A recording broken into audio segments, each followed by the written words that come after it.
In this video, are we going to see a Bitcoin bounce anytime soon, or are we going to get rejected by this massive resistance?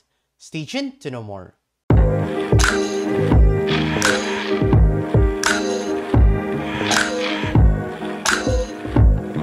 Hi guys, and welcome back to another Gabb's cryptocurrency video where we trade by data and not by hype.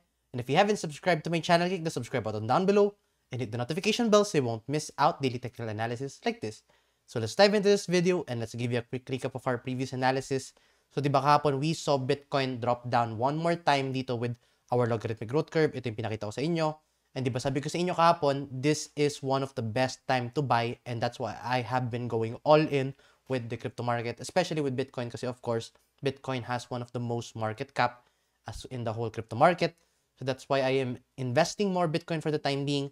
And right now, what is happening right now for the very short term? So now, let's dive into the very short term. So as you can see, if we're going to look at our Bitcoin price action, we have now started forming this declining price while the RSI is increasing. So that is a traditional signs of a bullish trend reversal. However, we have one problem dito. We are actually seeing a massive resistance around the 29,000 up until the 31,000 US dollars. So right now, even though we are seeing this bullish divergence, we still have a lot of things to confirm pa before confirming that we are going to see a trend reversal. So right now, in order for us to say that we are going to see a trend reversal, we must have a buy volume as well as a candle close above this area. So hanggat wala tayong makitang ganong candle close with buy volume, then that is not yet a confirmed move. So when it comes to short-term trading, wala ako ngayon na naka-open na short-term. Pero if let's say makakita tayo ng 4-hour candle close above this area with buy volume, then ang gagawin ko is pag-open ako ng long position dito, and then mag-set ako ng stop loss, I mean just below the support. And then after that, ang magiging take profit area natin for the time being would be the next target would be around the 36,000 US dollars. Only if we are going to see a candle close above this resistance. So right now, wala pa tayo nakikitang confirmation. So for now, we are going to wait. Kasi if we are actually going to get resisted by this area, then it's more likely na we are going to consolidate pa dito further below the 30,000 US dollars. So for the time being, we still have to wait for a confirmation before entering into any trade. But when it comes to the long-term investment, di ba sabi ko sa inyo, nag-all-in ako for the long-term. Bumili ako sa spot wallet ng Bitcoin. And as you can see, if we're going to zoom in dito kay Bitcoin price action in the early time frame, look at this. If you're going to look at the early time frame, we are actually seeing a lot of buy volume. So look at that green candle, another green candle, and we are seeing multiple green candles within the Bitcoin price action. So that is indicating that there are a lot of people buying Bitcoin for the time being. And despite of the sentiment na ang dami nagsasabi na wag muna kayo bumili kasi bagsak na bagsak yung market, I don't think so. That's not how you play the crypto market. The way how you play the crypto market is you buy whenever the market is down, and by buying you need to follow DCA strategy, and DCA strategy is by buying different levels. So for example, let's say meron kang 3,000 US dollars, you can actually set 1,000 US dollars dito, another 1,000 US dollars dyan sa 29K, and then another 1,000 US dollars around the 26K. Ganun yung DCA strategy. Hatiin mo lang yung pera mo into different buying orders.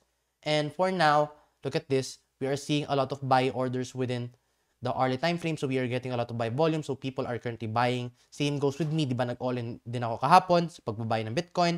And then meron pa din ako isang order na natitira dito sa Bitcoin price action. And it is actually around the 25,000 US dollars.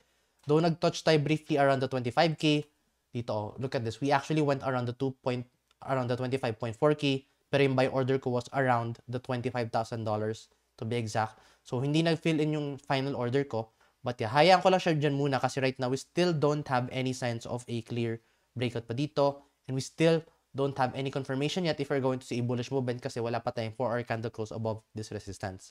So, right now, that is what I am currently monitoring with the Bitcoin price action, especially na this is a opportunity.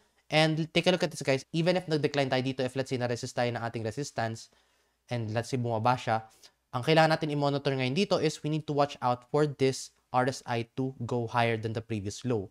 So in that case, if makita tayo ng higher low within our RSI, then that would actually extend our bullish divergence. Then in that case, that could be a potential bullish trend reversal indicator and a bullish trend reversal signal for the Bitcoin price action if ever na we are going to see that similar type of movement. So right now, that is what I'm currently monitoring with the Bitcoin price action. And guys, if you want to trade Bitcoin with the lowest fees possible, one of the best places to trade that is actually in Bybit. And if you want to claim bonus with Bybit, just use my sign up link that you can find in the description down below. And let's now dive into the altcoin market kasi look at this. the best way to look at the altcoin market is by looking at the Bitcoin dominance. Kasi look at this. Whenever the dominance is increasing, that would indicate na people are investing their money papunta kay Bitcoin. In that sense, altcoins are bleeding against Bitcoin, or altcoins are underperforming if pataas yung dominance. And look at this, right now pataas tayo, so that is indicating na altcoins are relatively bleeding. So it's more likely na makita tayong bad news around the altcoin market than the Bitcoin market. Kasi look at this, dominance is increasing.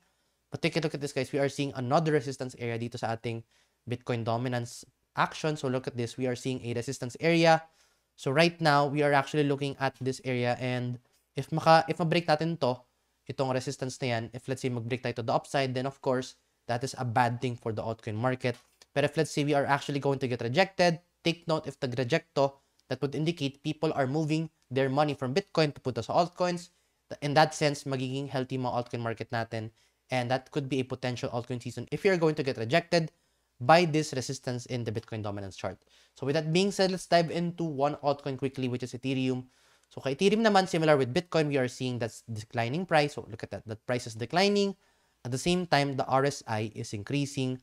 But take a look at this. Mas malaki yung binaba ni Ethereum as compared to Bitcoin. Dahil yun nga, kasi tumaas siya ating Bitcoin dominance. So in that case, you need to watch out first the Bitcoin dominance before entering into any altcoin trade. So for the time being, pabagsak pa din si Ethereum, and as you can see, even though now we are seeing that bullish divergence, I think what we have to watch out for dito is this resistance around the 2.1k. So right now, 2.1k is going to act as a strong resistance right now. And if you're going to look at this, 20 moving average in the 4-hour time frame is also going to act as a resistance. So right now, we are only going to confirm bullish dito kay Ethereum if you are going to get rejected by this Bitcoin dominance. At the same time, we are going to break this 20 moving average in the 4-hour time frame. In that case, that could be a long opportunity, and mag-set ako ng stop loss just below only if makita tayo ng 4-hour candle close with buy volume above that area. Zooming in within the hourly time frame, you can see that we are also seeing a lot of buy volume. So right now, that is indicating that there are more people buying than selling dito kay Ethereum. So similar with Bitcoin, a lot of people are buying Ethereum. And as for me, bumili din ako ng Ethereum kahapon. Bumili ako ng Ethereum around the 1.8k. Though meron akong DC strategy between the 2.3k, 2.1k, as well as the 1.8k. And lahat ng orders ko ngayon kay Ethereum ay nag-fill in na at nag-buy na sila lahat. So right now, nakapag-all in na din ako kay Ethereum. So right now, I am going to wait this one out kay Ethereum before entering into any trade. But for the long-term investment, nakapag-all in na ako. But for the short-term, wala akong ino-open na trade for the time being. Not unless we are going to see a 4-hour candle close above the areas na sinabi ko kanina. And similar with Bitcoin, you can also trade Ethereum with the lowest fees possible with Bybit. So as usual, if you want to claim bonus with our platforms, just use my sign-up link na you can find in the description down below. And sigurain mo na update natin for the time being, guys. If you find this video useful and informative, please give this video a like, and I'll see you guys in the next video. Bye-bye for now.